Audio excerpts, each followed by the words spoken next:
All right, we're going to talk about the ideas of interference and superposition in waves. Up at the top, I have a couple definitions there. Interference definition says happens when two waves pass through the same region of space at the same time. So it's basically saying, okay, well, what happens when waves will interact? Superposition, you might remember from vectors, is simply the algebraic sum, but in waves, it's the algebraic sum of their displacements that we're talking about. So I've got a couple pictures drawn. So you have to picture like a string where we send pulses down the string. Okay, so maybe we send a pulse on one side of the string and a pulse on the other side of the string, and they're aimed at each other. So one of them would have an amplitude of positive A, the other one would have an amplitude of negative A. Okay, as they're moving towards each other, well, when they actually run into each other, they would cancel each other out. We would get a net zero displacement at that point. And then after they've passed, now the negative would be on the other side, the positive would be on still, or I'm sorry, the negative would be on the bottom, the positive would be on the top, but they have now flip-flop sides right after the interference. That type of interference is known as destructive interference. Why?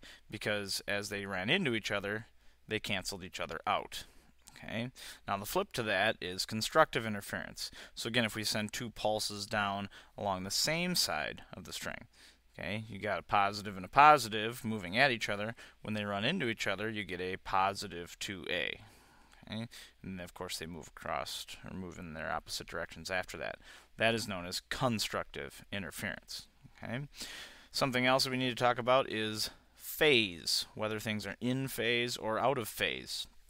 And when we talk about things being in or out of phase, we talk about how their crests are lined up, okay, for multiple waves. So an example, something that is in phase, would be a constructive type of interference, where if I had a wave with equal amplitude and they were directly lined up over top of each other, if you had A, negative A, and A, negative A, and A, they would add up to 2A, negative 2A, and 2A. This is constructive. These are in phase. They are lined up at all points in time.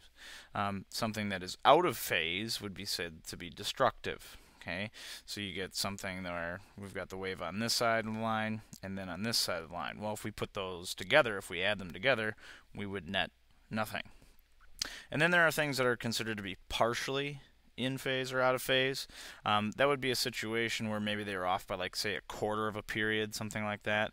I'm not going to go ahead and draw the conclusion from it, but or the final wave from that. But just so you know, if you look at these are right along. They would have the same period, and they're lined up in such a way so that they just simply add. In these ones, okay, they're lined up so that they simply subtract. These become a little more difficult because you've got a zero and a full wave here. Here you got a full wave and no wave there, so it's almost as if they have like a constant particular wave.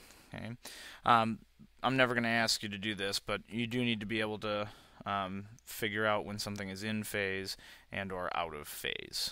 Okay.